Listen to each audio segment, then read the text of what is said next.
चला परत सांगतो. An encounter of a special kind. My father was a medical professional working for a private company Raniganj in West Bengal. West बेंगॉलमध्ये एक राणीगंज नावाचं शहर आहे, ठिकाण आहे. त्या ठिकाणी माझे वडील एका प्रायव्हेट खाजगी कंपनीमध्ये काय आहेत, वैद्यकीय कर्मचारी आहेत. The officers of the company, बघा काय दिलं पुढे, the officers of the company were housed in individual bungalows inside a large campus. एक मोठा कॅम्पस होता, त्या कॅम्पसमध्ये यांना सर्वांना काय दिले होते, राहायला घरं दिली होती. आणि इंडिव्हिज्युअल हाऊसेस, इंडिव्हिज्युअल म्हणजे काय, वैयक्तिक स्वतःचं वेगळं घर, जसं आपण त्याला म्हणतो बंगला किंवा छोटस बंगलेच आहेत ते. इंडिव्हिज्युअल बंगलो दिले होते त्यांना मोठ्या कॅम्पसमध्ये, तिथे राहायला दिले होते, कंपनीने दिले होते. Our house was in a corner of the campus. त्या कॅम्पसच्या एका कोपऱ्याला आमचं घर होतं. त्यानंतर the officers club was adjacent to the boundary wall of our garden. तर आमच्या घरात इथे जे गार्डन होतं, बगीचा आहे, त्या बगीच्याच्या भिंतीला, बाउंड्री म्हणजे काय, वॉल म्हणजे भिंत, बाउंड्री म्हणजे काय, सीमा, बरोबर. तर आमच्या गार्डनची जी बाउंड्री होती तिथे काय होतं, ऑफिसरचा क्लब होता. क्लब म्हणजे तुम्हाला माहिती आहे, त्या ठिकाणी लोक एकत्र वेगवेगळ्या ऍक्टिव्हिटी करतात. पुढे, the compound was luxurious with green grass, colourful flowers and host of tall and majestic trees. तर त्याच्या कंपाऊंड मध्ये खूप वेगवेगळ्या प्रकारची झाडं होती, भरपूर झाडं होती. लक्झरियस म्हणजे खूप मोठ्या प्रमाणात आणि खूप चांगलीशी झाडं होती, हिरवगार गवत होतं त्या ठिकाणी, फुलं होती. आणि हा आता आवाज येऊ शकतो मला, बरोबर. आणि वेगळी झाडं त्या ठिकाणी होती. पुढे बघा, the seasonal vegetables in the kitchen gardens of the households and the magnificent trees constantly attracted squirrels and many species of birds. A group of langurs had even made their den in the aswatha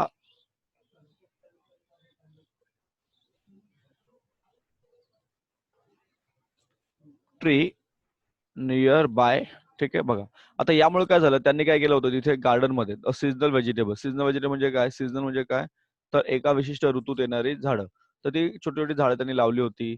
आणि मोठी झाडं असल्यामुळे झाड बघा, जिथे झाडं आहेत तिथे काय होतात, पक्षी आले, स्क्वेरल्स म्हणजे खारुताई आल्या. अ ग्रुप ऑफ लंगूर्स, बरोबर. अ ग्रुप ऑफ लंगूर, लंगूर म्हणजे काय, माकडाची एक जात आहे. लंगूर म्हणजे काय, लक्षात घ्या, वानर ज्याला म्हणतो आपण, किंवा एक माकडाची जात आहे. असे माकड सुद्धा ठिकाणी आले होते आणि त्यांनी त्यांचा डेन, डेन म्हणजे काय, घर. तर त्या झाडावर त्यांनी आपलं घरच बनवून ठेवलं होतं. कोणतं झाड होतं, अवस्थाचं झाड होतं त्या ठिकाणी. पुढे बघा.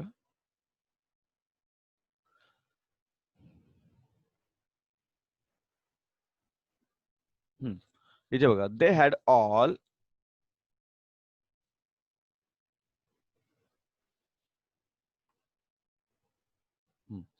इथे बघा, they had all become a part and parcel of our existence and daily life. तरी सगळं त्यांच्या म्हणजे आमच्या आयुष्याच्या डेली लाईफ म्हणजे आमच्या दैनंदिन जीवनाचा ते काय झाले होते, आणि आमच्या अस्तित्वाचा, आवर एक्झिस्टन्स, एक्झिस्टन्स म्हणजे अस्तित्व, ते भाग झाले होते. कोण, पशु पक्षी, त्या ठिकाणी असणारी माकडं, वेगवेगळी झाडं वगैरे, सगळं त्यांचा भाग झाला होता.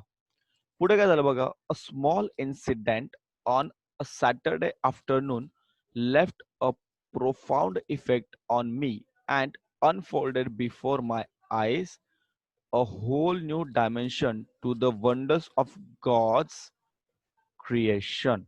आता शनिवारी एक घटना अशी घडली ज्यामुळे काय झालं बघा, ज्यामुळे माझ्या आयुष्यात बदल झाला. माझा बघा, unfolded before my eyes a whole new dimension to wonder the to the wonders of God's creation. देवाची जी काही वेगळी चमत्कार असतो किंवा एक वेगळी दैविक कृती असते, याचा मला साक्षात्कार त्या ठिकाणी झाला. It was a few days into the puja vacation. आता पूजा बंगालमध्ये, पश्चिम बंगालमध्ये काय होतं, की जसं आपल्याकडे गणपतीला सुट्टी असते 8 दिवस, म्हणजे 5 दिवस किंवा कधी कधी 10 दिवस. तर तशा प्रकारचे पश्चिम बंगालमध्ये जेव्हा नवरात्र असते तेव्हा त्यांना सुट्टी असते, नवरात्रीची 9-10 दिवस त्यांना सुट्टी असते त्या ठिकाणी. कुठे, बंगालमध्ये. मग it was a few days into the puja vacation, बरोबर. तर त्यांची पूजा म्हणजे तिथे एकच पूजा होते, नवरात्रीची पूजा. Just like for any other child, इतर मुलांसारखंच the holidays provided an opportunity for me to become engrossed in various magazines and storybooks published specially for children in the festive season. आता जशा इतर मुलं असतात तसेच मी सुद्धा काय केलं यावेळेस वेगवेगळे मॅगझिन आणि स्टोरी बुक्स. मॅगझिन म्हणजे मासिकं आणि स्टोरी बुक म्हणजे पुस्तकाची वेगळी पुस्तकं आम्ही घेतली, गोष्टींची पुस्तकं. त्यामुळे काय झालं, सुट्टी होती, पुस्तकं वाचायला वेळ होता, मॅगझिन वाचायला वेळ होता. मी सगळी पुस्तकं, मॅगझिन वगैरे घेऊन आलो आणि वाचायला मला तो वेळ त्यावेळेस मिळाला. पुढे बघा, after a hearty touch my parents, लक्ष द्या इकडे, and my younger sisters laid down for an afternoon nap and I settled down into a story book. बघा, हार्टी लंच, दुपारचं जेवण झालं. हार्टी हार्टी म्हणजे आपण म्हणतो ना मनसोक्त. हार्टीचा अर्थ काय होतो बघा, इकडे लक्ष द्या. हार्टी बघा, हार्टीचा अर्थ काय झाला, मनसोक्त. मनासारखं दुपारचं जेवण झालं. माय पेरेंट्स, माझे आई वडील, अँड माय यंगर सिस्टर, माझी लहान बहीण झोपी गेले. Let down for an afternoon nap. Afternoon nap म्हणजे काय, दुपारची झोप जी आपली पूर्णच होत नाही कधी, बरोबर. झोपले घरातले. तर नॅप नॅप म्हणजे काय, डुलकी. जेव्हा आपण दुपारी झोपतो ना, दुपारी जेव्हा आपण थोड्या वेळासाठी झोपत असतो त्याला आपण काय म्हणतो, नॅप म्हणतो. तर दुपारच्या झोपेला आपण काय म्हणतो, नॅप. लक्षात ठेवा. The quiet afternoon presented. आणि मी काय केलं, बरं सगळे झोपेला गेले आणि मी काय केलं, मी पुस्तकाचं एक गोष्टी पुस्तक घेतलं आणि आपलं वाचत बसलो. The quiet afternoon presented the perfect backdrop for reading and adventure story. आता काय झालं, दुपारी सगळे झोपले, वातावरण शांत होतं. अशा वेळेस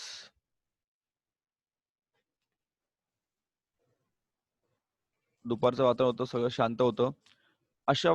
the quiet afternoon presented the perfect. आता पुस्तक वाचायचंय, गोष्टीचं पुस्तक, आणि ते पण कोणतं होतं, ॲडव्हेंचर स्टोरी. म्हणजे कसं असतात ना काही ॲडव्हेंचर करण्यासारखे वेगळे काही असं, जसं तुम्ही काही गोष्टीचे पुस्तकं असतात ज्याच्यातून वेगळं काही ॲडव्हेंचर होतं, त्याप्रमाणे. तर ते पुस्तक वाचण्यासाठी मला शांत अशी दुपार मिळाली. The silence was occasionally broken by. आता हा जो आवाज होता बघा,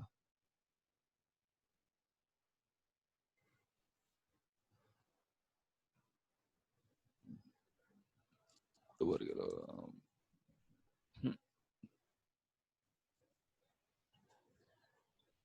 sorry.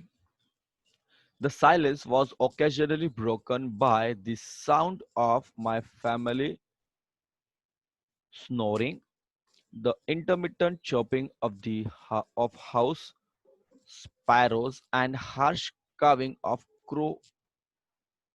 a crow, the shrill call of a kite flying high above the ground. आज दुपारची वेळ होती, शांत होतं, पण तरी सुद्धा ही शांतता हळूहळू काय झाली होती, भंग होत होती. कशी काय भंग होत होती बघा. तर पहिलं, the sound of my snoring. Snoring म्हणजे काय, घोरणे. स्नोरिंग म्हणजे काय, घोरणे. जेव्हा आपण घोरतो त्याला स्नोरिंग म्हणतात. तर घरातले कोणीतरी कोणीतरी घोरत असतं, तो आवाज आला. त्याचबरोबर चिमण्यांचा चिवचिवाट ऐकू आला, कावळ्यांचा आवाज ऐकू आला, आकाशात घार फिरत होती. काईट म्हणजे घार, लक्षात घ्या, काईट म्हणजे घार. पतंग पण आणि घार पण वेगळे अर्थ आहेत. तर ती घार फिरत होती. आवाज येतो रे सगळ्यांना, आवाज येतोय माझा. हा ठीक आहे, चालेल. तर हा सगळ्यांनी आवाज, हा या सगळ्या, बरं बरं बरं. पण तर यामुळे काय झालं की ती शांतता जी होती, ती शांतता हळूहळू भंग होत होती.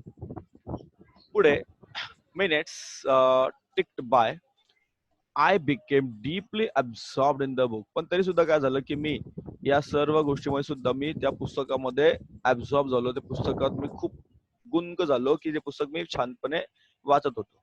आता हे सगळं झालं शांत.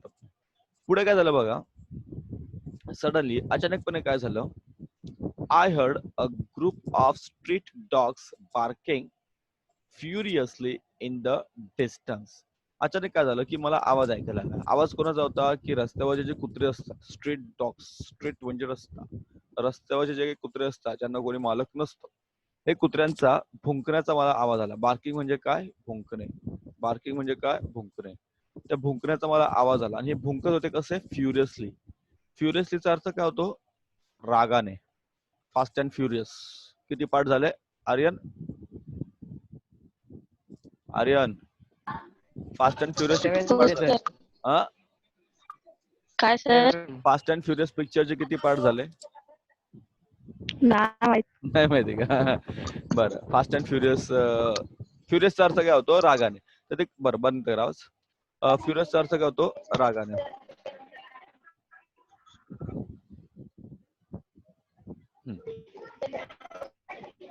काय झालं संकेत, बोल. संकेत, काय नाही सर. हात का वर केलास? हा, तू असं काहीतरी केलंच नाही, इथे आलं मला, संकेत रेज हिज हँड. असू दे, चला. हा,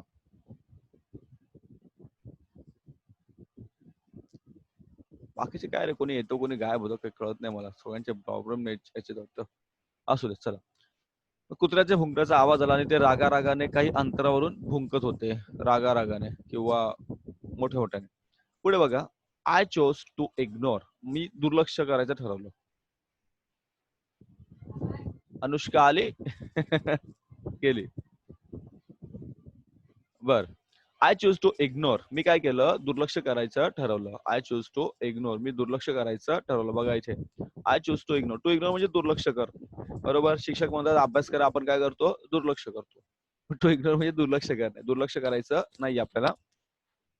The commotion thinking that the pack of dogs might have cornered a hapless pig. मला वाटलं, म्हणजे लेखकाला वाटलं की कदाचित एखादा डुक्कर वगैरे आला असेल, पिग म्हणजे डुक्कर, आणि त्यामुळे कुत्रे त्याला बघून भुंकत असतील. बट सून, पण काय झालं थोड्या वेळाने, the barking became louder and more aggressive and the alarm cawing of flock of crows added to the cacophony. I also heard the disturbance approaching closer. मी विचार केला की जाऊ दे, काहीतरी कुत्रे असेच भुंकत असतील, परंतु तो आवाज वाढत गेला. त्याचबरोबर कावळे सुद्धा त्या ठिकाणी आले. कावळे सुद्धा त्या ठिकाणी आले आणि त्या कावळ्यांचा सुद्धा त्याच्यात आवाज वाढला. त्याचबरोबर काय झालं की तो आवाज हळूहळू जवळ येत होता. I also heard the disturbance approaching closer. माझ्या जवळ तो आवाज येत होता याची मला काय झाले, जाणीव झाली. कोणाला, लेखकाला. पुढे बघा,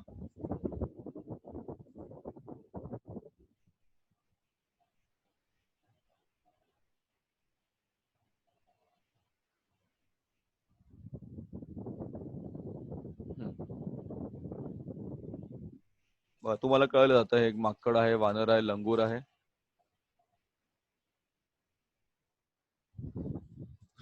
पुढे बघा, curiosity got the better of me, leaving the book aside and I rushed to the veranda to see what was going on. बरोबर, मला उत्सुकता झाली की नेमकं काय झालंय, की कारण छोटी गोष्ट असते तर छोटी गोष्ट नव्हती, कारण गोंधळ वाढत चालला होता. मग आपणही विचार करतो नेमकं काय झालंय. त्याने पुस्तक बाजूला ठेवलं आणि काय केलं, तो कुठे आला, वरांडामध्ये. वरांडा म्हणजे मोकळी जागा, घराच्या बाहेरची किंवा गॅलरीची आपली मोकळी जागा, त्याला आपण काय म्हणतो, वरांडा म्हणतो. I glanced toward the roof of the clubhouse and saw something horrible. आता जे क्लब हाऊस होतं ना, क्लब हाऊसच्या रूफ म्हणजे छत, त्या क्लब हाऊसच्या छतावर मी पाहिलं तर मला काहीतरी भयंकर असं दिसलं. हॉरिबल म्हणजे काय, भयंकर, काहीतरी भयंकर मला असं त्या ठिकाणी दिसलं.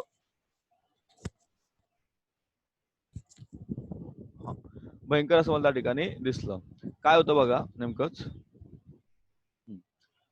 अ बिग मेल लंगूर, एक मोठा मेल म्हणजे पुरुष, नर. लंगूर म्हणजे माकडाचा तो प्रकार, माकड. apparently the leader of its group was holding a baby langur in his hands and mercilessly biting it all over with a definite intent to kill. तर ते जे मोठं माकड होतं, त्या माकडाच्या हातात एक लहान माकडचं पिल्लू होतं आणि ते त्याला निर्दयीपणे, मर्सिलेसली, बघा मर्सिलेसलीचा अर्थ काय होतो, निर्दयीपणे, निर्दयीपणे ते त्याला काय करत होतं, चावत होतं. सर्व त्या माकडाला चावत होतं आणि ते माकडाला त्याचं इंटेन्शन असं होतं, त्याची इच्छा होती ते माकडाला किल करायची, मारायची. अशा दृष्टीने त्याला ते चावत होतं. बघा, तुम्ही चित्रामध्ये वर पाहिलं असेल. बघा, ते त्याला असं घेऊन ते त्याला चावण्याच्या दृष्टीने त्याला त्या शतकर्त्याने पाहिलं. पुढे बघा.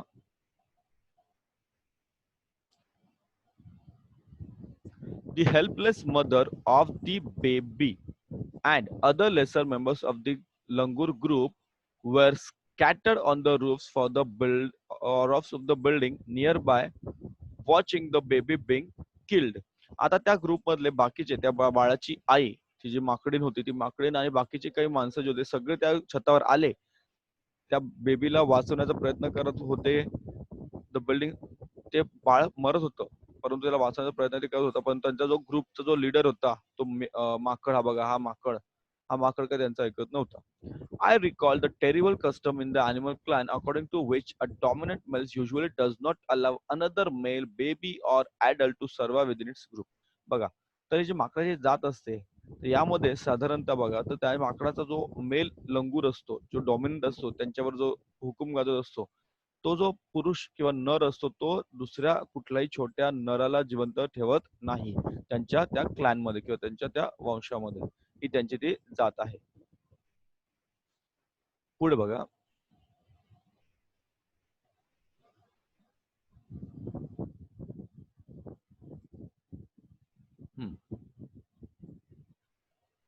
विदाउट लुझिंग एनी टाइम, कुठलाही वेळ न घालवता, बघा, विदाउट लुझिंग एनी टाइम, कुठलाही वेळ न घालवता, I gathered a stout stake in one hand and hurled a piece of stone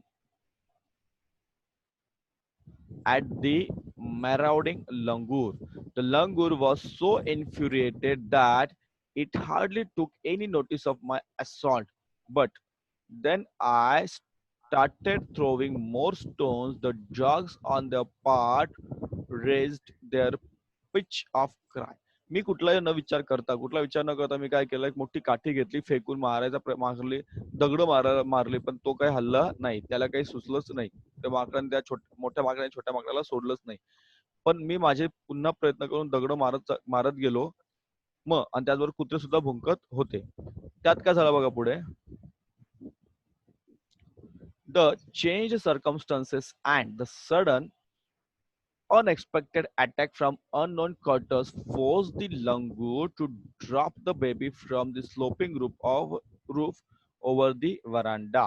The baby was listless and appeared to be dead. आता त्या माकडाला, जो मोठं माकड होता ना, त्या मोठ्या माकडाला अचानक झालेला जो हल्ला आहे, आणि जो पण दुसऱ्याकडून म्हणजे कुत्रे होते किंवा हा लेखक होता, तर त्यामुळे काय केलं, त्याने त्या माकडाला सोडून दिलं, छोट्या माकडाला. त्या छोट्या माकडाला वरून सोडलं, छोटं माकड खाली येऊन पडलं. द बेबी वॉज लिसलेस, बरोबर, त्याला तो आणि अपियर टू बी डेड, तो हालचाल न करता एकदम शांत स्तब्ध थांबला होता, तो छोटा माकड. आणि अपियर टू बी डेड, असं वाटलं की तो माकड आता ते मेलंय. अपियर टू बी डेड, ते माकड मेलं असं वाटलं. कोणाला? सगळ्यांनाच वाटलं. As its body started to slide down, the excitement of the pack of dogs grew manifold at the prospect of a good kill and meal. आता बघा, माकड मेले असं वाटलं, जसं ते खाली पडणार, बरोबर, हळूहळू ते खाली येत होतं त्या वरांड्यावर, छतावरून. खाली कुत्रे होते. कुत्र्यांना वाटलं, चला आपल्याला काय मिळालं आता, चांगलंच मील मिळालं, मील म्हणजे जेवण, म्हणजे मेलेलं माकड जर मेलं असेल तर ते माकडाला हे कुत्रे खातील. अशा दृष्टीने कुत्र्यांना सुद्धा काय झाला, आनंद झाला.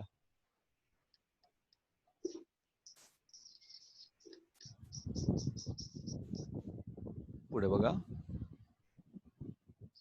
Keeping the dogs at bay.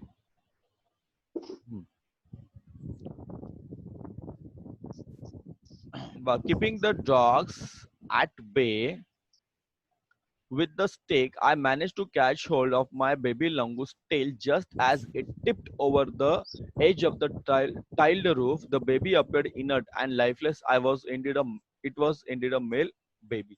आता ते माकड पडणार, लक्ष द्या इकडे बघा, ते माकड असं पडणार तेवढं लेखक तिकडे गेला, त्याने त्या माकडाची शेपटी पकडली खाली पडण्याच्या आधी. त्या शेपटीने त्याला असं वर पकडलं. माकड असं होतं की जवळजवळ माकड आता मेल्यातच जमा होतं, परंतु माकड इट वॉज पुरुषच होतं, ते नर होतं आणि ते आता खूप शांत स्तब्ध होतं, हालचाल कुठली करत नव्हतं. बघा, आता आपला हा पार्ट राहिला इथून.